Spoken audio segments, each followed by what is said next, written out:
Good morning. Yesterday we talked about vapor pressure. Now vapor pressure for solutions. अब solutions में हमारे को क्या चाहिएगा?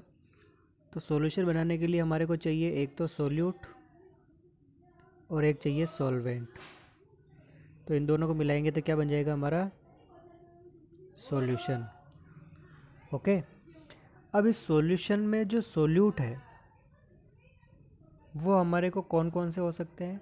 तो एक बार मैंने लिया वोलेटाइल सोल्यूट, तो कौन सा सॉल्यूशन बनेगा, और एक बार मैंने लिया नॉन वोलेटाइल, तो कौन सा सॉल्यूशन बन सकता है। अब अपन जब वोलेटाइल की बात करेंगे तो इसका जो पार्शियल प्रेशर होगा, प्योर वोलेटाइल का पार्शियल प्रेशर होगा, वो नॉट इक्वल टू 0 होगा। और जो नॉन वोलेटाइल है वो है सॉलिड। अब सॉलिड है तो इवोपरेट ही नहीं होगा, और जब इवोपरेट ही नहीं होगा तो उसका पार्शियल प्रेशर क्या हो गया, 0। कल अपन ने बात करी थी पी नॉट, क्या है ये पी नॉट? तो हम कहेंगे P naught is the partial pressure of pure solute. क्या कह रहे हैं अपन?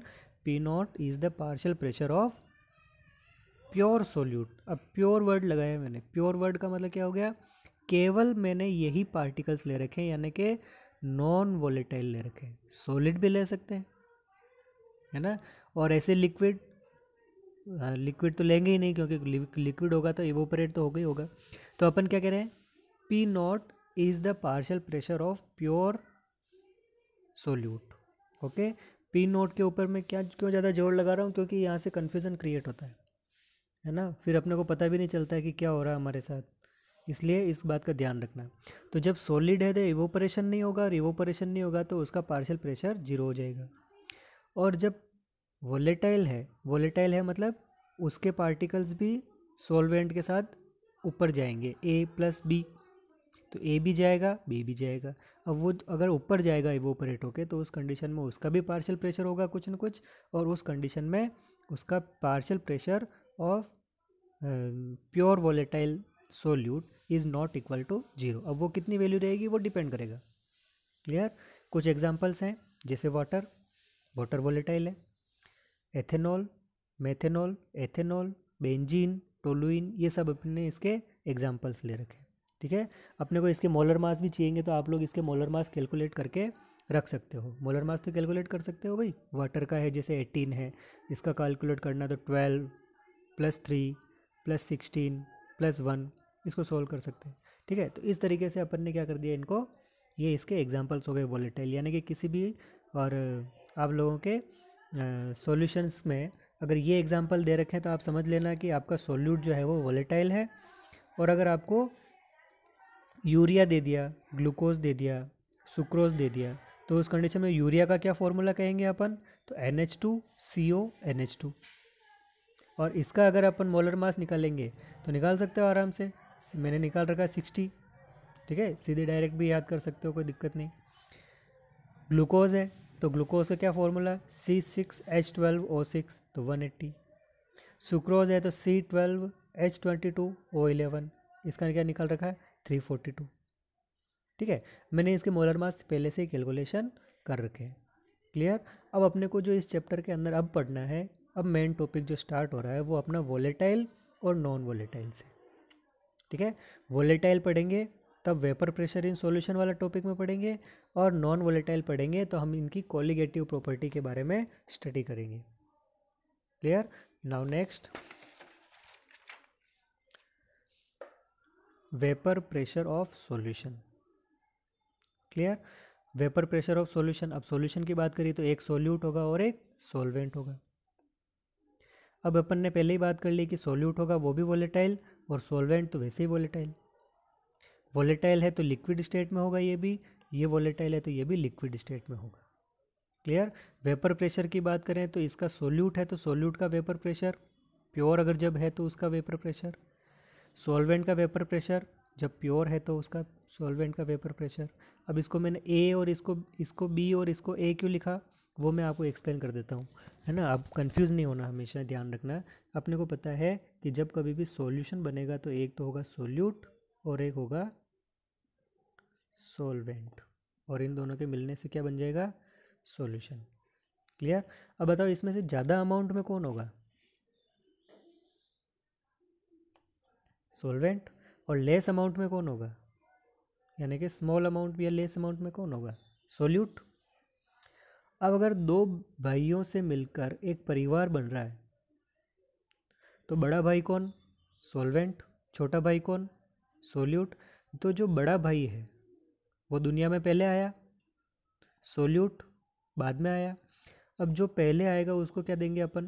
पहले वाला अल्फ़ाबेट, और जो बाद में आएगा उसको बाद वाला अल्फ़ाबेट। क्लियर? आपकी बुक में इसको 1 और 2 से डिनोट कर रखा, आप ए बी से, कोई कन्फ्यूज़न नहीं है, आप किसी से भी डिनोट करो, ये केवल एक्सप्रेशन का अपना तरीका है। आप लोग इसको ए और इसको बी भी कर सकते हो, कोई दिक्कत नहीं है। क्लियर? लेकिन अपने मन में भी किसी तरह का कोई कन्फ्यूज़न नहीं रखना। ये अपन ने पी नोट जो है वो ज़्यादा इंपॉर्टेंट है, क्योंकि P note is the pure solute या सोलवेंट जो भी है आपका, उसका पार्शियल प्रेशर है। Clear? P note means pure, बस इतना सा ध्यान रखना आप लोग। क्लियर? अब देखो, अब जैसे मैंने ये लिया कंटेनर, इस कंटेनर के अंदर केवल प्योर लिक्विड बी है। क्यों? क्योंकि सॉलिड है। अब बी है तो ये सब बी है, ये भी बी है, ये भी बी है, ये भी बी है, प्योर है। तो केवल इसी के पार्टिकल्स इवोपरेट होंगे।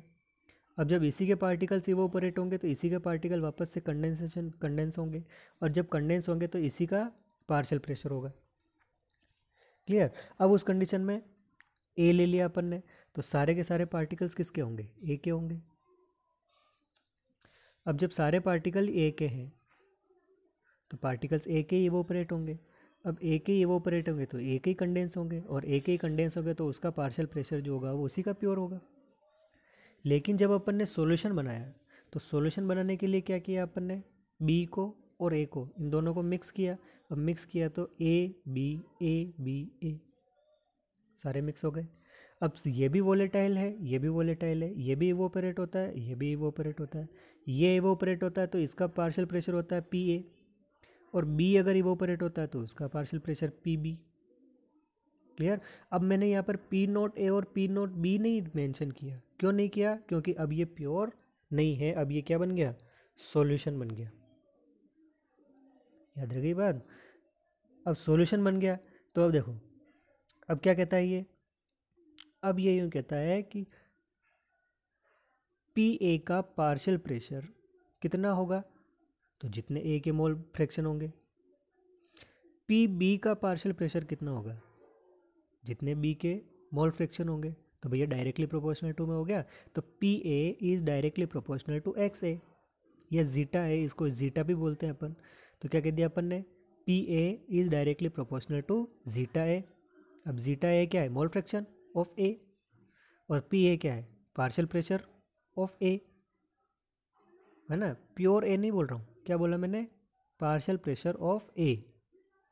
अब ए की बात करी तो बी की बात कर लो। पी बी मतलब partial pressure of B is directly proportional to zeta B, यानी कि इसके कितने मोल फ्रैक्शन है। और इसी को क्या कहते हैं अपन? Raoult's law. Most most most important, Henry law और राउल्स लॉ। और अभी थोड़े दिन बाद आएगा, कल या परसों अपन पढ़ेंगे, कल ही पढ़ लेंगे शायद, डाल्टन्स लॉ। पढ़ा हुआ वैसे 11th क्लास में आया था आपके डाल्टन्स लॉ। अब इसकी थ्योरी भी लिख सकते हैं। तो थ्योरी क्या लिखेंगे? The partial pressure vapour pressure of each component is directly proportional to the mole fraction of that component. जो भी कंपोनेंट है उसका मोल फ्रैक्शन कितना है, ज़्यादा मोल फ्रैक्शन तो ज़्यादा पार्शियल प्रेशर, पार्शियल प्रेशर मतलब पार्शियल वेपर प्रेशर, और कम अगर मोल फ्रैक्शन में है तो उसका पार्शियल वेपर प्रेशर भी क्या होगा? कम होगा। अरे भाई सीधी सी बात है, जब मोल फ्रैक्शन ही नहीं है उसके पार्टिकल्स के अंदर तो क्या पार्शियल प्रेशर होगा उसका फिर? ठीक है, चलो आगे बात करते हैं अपन मोल फ्रैक्शन ऑफ ए। कैसे फाइंड आउट करते हैं? Number of moles of A upon N A plus N B. कल न्यूमेरिकल भी दिया था आप लोगों को, कुछ ने सोल्व किया, कुछ ने सोल्व नहीं किया। आपको कोई प्रॉब्लम आती है तो मेरे से डिस्कस करो। अब कोई रोज़ नई नई चीज़ बताने के लिए, आपका इंटरेस्ट क्रिएट करने के लिए यहाँ कोई डांस तो करेंगे नहीं, इंटरेस्ट तो आपको खुद को लेना है भाई, पढ़ना आपको तो आपको ही इंटरेस्ट लेना पड़ेगा। अब कितने दिन तुम लोग डंडे के जोर पे पढ़ते रहोगे? अब तो जागरूक होकर पढ़ो भाई। बोर्ड में आ गए हो, पहले ही बोर्ड दे चुके हो, परफॉर्मेंस बेटर करो। 11th में बहुत अच्छी कोई परफॉर्मेंस रही हो ऐसा नहीं, कुछ बच्चों की तो अच्छी रही पर कुछ की अच्छी नहीं रही। तो परफॉर्मेंस सुधारो। आप लोग न्यूमेरिकल भी नहीं करते हो, कुछ तो एक्टिव भी नहीं रहते हैं, केवल एक बार अटेंडेंस दी और फिर गायब, तो वापस मिलते भी नहीं है। तो ध्यान रखो भाई इस चीज़ का, है ना। तुम लोग क्लास में सामने जब डांटते हो तभी ध्यान नहीं देते हो, तो फ़ोन पे तो क्या दे रहे होंगे। पर मैं सोचता हूँ कि आप लोगों को अब जागरूक हो जाना चाहिए, है ना। धीरे धीरे ही पढ़ रहे हैं अपन, एक एक टॉपिक को बिल्कुल ध्यान से समझते हुए पढ़ रहे हैं। 10-10 मिनट के पढ़ रहे हैं, उसमें ही आप लोग नहीं ध्यान देते हो तो फिर क्या मतलब है। मैं तो मेरा काम कर जाऊँगा, मेरे को कोई दिक्कत नहीं है, लेकिन आप लोगों को प्रॉब्लम होने लग जाएगी। कुछ बच्चे कर रहे हैं, नो डाउट, कुछ बच्चे जो कर रहे हैं वो कर रहे हैं, अच्छा कर रहे हैं। अब कल जैसे प्रेजेंस थी, अच्छी खासी प्रेजेंस थी, अब उसमें भी आप लोगों ने केवल 2 न्यूमेरिकल दिए, उसको भी नहीं किया। सॉल्व करो। नेक्स्ट पार्ट में भेजता हूँ मैं इसको आगे, नेक्स्ट। ज़्यादा लंबा हो गया वीडियो।